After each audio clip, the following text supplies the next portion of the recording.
Hi, my name is Jan Benham, founder of the Institute of Aromatherapy and Aroma Shop and cosmetic formulator since the early 80s.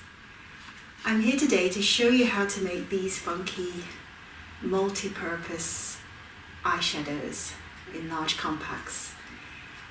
They're kind of fun to do, and to start with you need the product, of course. So I do have a professional press, but I'm going to deliberately do it without, so that you guys at home can also do the same thing. So first of all, you have to have your finished eyeshadows. These particular eyeshadows the recipes are in my book, The Art of Making Eye Makeup.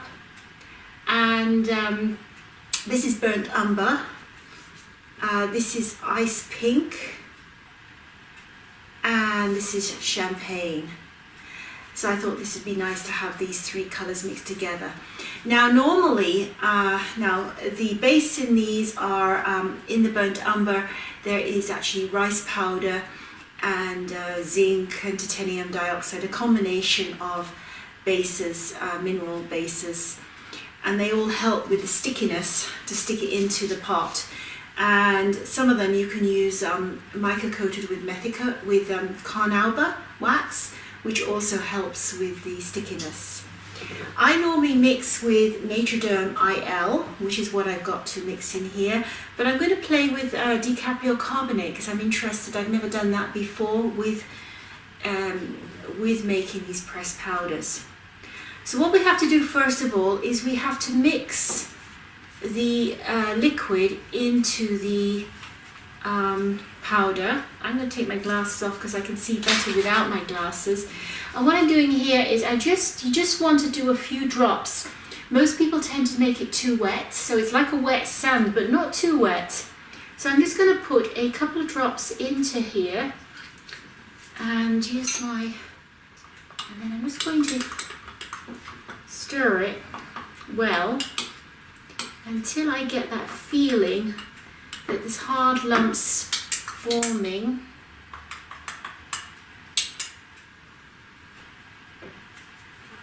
And I feel I could do with a touch more decapryl carbonate.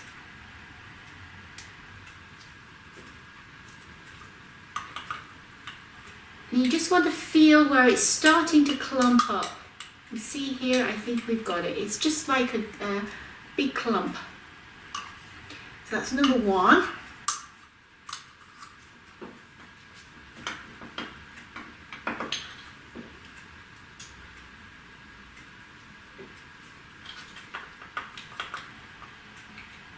So I just eyeball it really. I don't think too much about if it's going to be.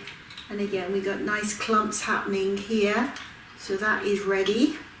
It's not too wet, which is great. And the last one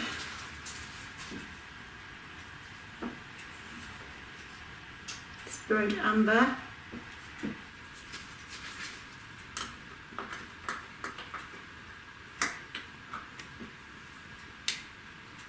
And I think that is already, that's perfect. So again, we've got the clumps happening there.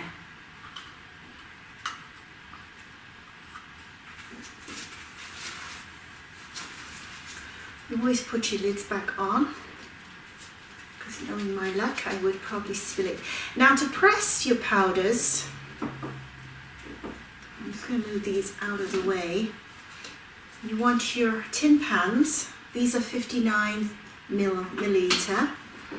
And you need 2 pressing clamps for this one, and you need pressing tiles, and you need 3, and I'll explain in a minute. And you want your pressing ribbon. Now this is, you can use actually old shower curtains, works quite nicely. It's got a little bit of a waterproofing, so it's not just a fabric. At the beginning, it's sometimes easier if you practice with some paper towel, because most people have a problem of adding too much liquid to the product and they end up with a big mess. So sometimes the paper towel will help to just absorb Now I use this brown quite a bit. It's a matte brown, and I want to use it because I find it handy to have the 3-in-1 colours for my own makeup, so I'm using them quite a bit. So I'm going to do my main ingredient to be this.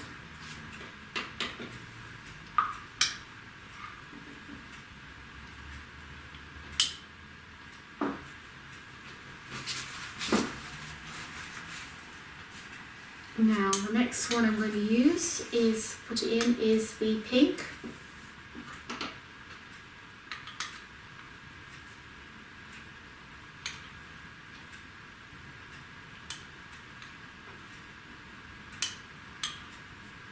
I sometimes like to put a pink just on the lid, put the brown around for a change. It looks pretty. So that's there, and then I also use this colour quite a bit, the champagne colour. I'm just going to turn this around again. And you don't have to be too exact because you're going to get a little bit of one colour in the other, and that's what makes it fun and interesting.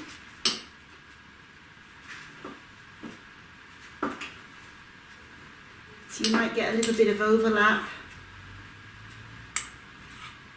And you want to kind of overflow it, so it is mounted. It's so here we have the product with it in, so it's overflowing.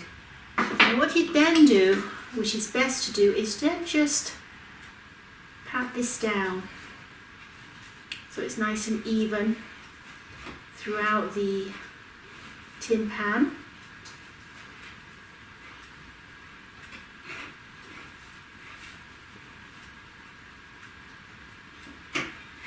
Way you get it even throughout the whole thing, and then I'm going to place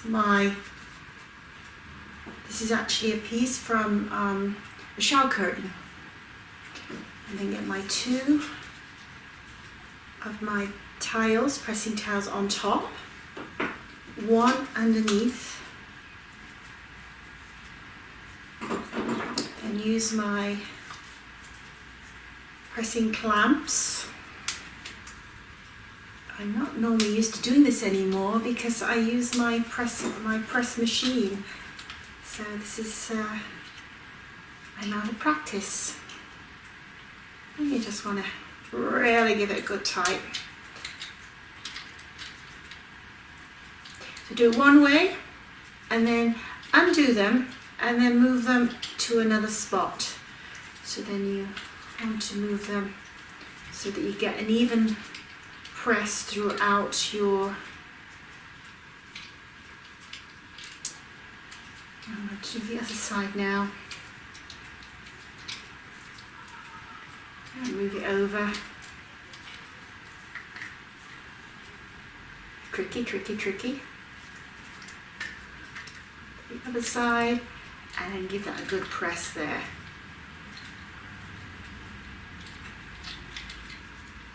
And do that. These punch quite a press, these do. It's quite nice. Take them out and we'll see how it looks. Take off the tiles. Take off the pink went actually mostly above, but that's okay. So what I'm going to be doing here, it's pretty close to perfect how I like it. So this has turned out to be a two-tone, but once the pink is worn off, the champagne will come through. I could put a little bit of champagne on top of here and repress, but for myself I'm going to be using the brown on the hood of my eye, and then on my actual lid I'm going to be using the pink. So I'm going to be using the brown around and wing it out slightly and underneath my eyes. The champagne I tend to use more for, as it's matte, it's a matte champagne, use it underneath my eyebrows.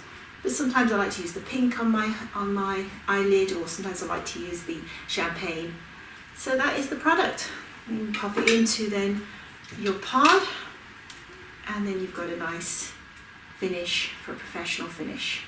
and each one comes out different, so they're both all unique, as you can see from these. This one and this one has already been used. That was a purple, ice pink and white. So if you have any questions, please feel free to contact me. Otherwise, have a great day wherever you may be, and it's goodbye for now.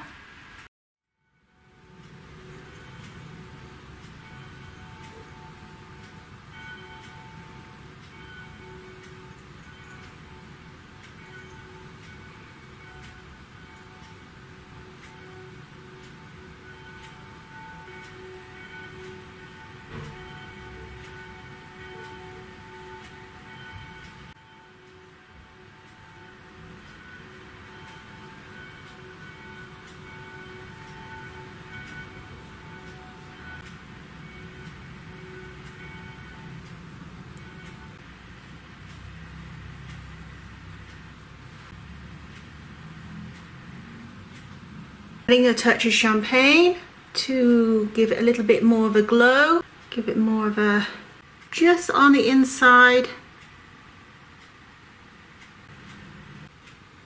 Great for, again, a party.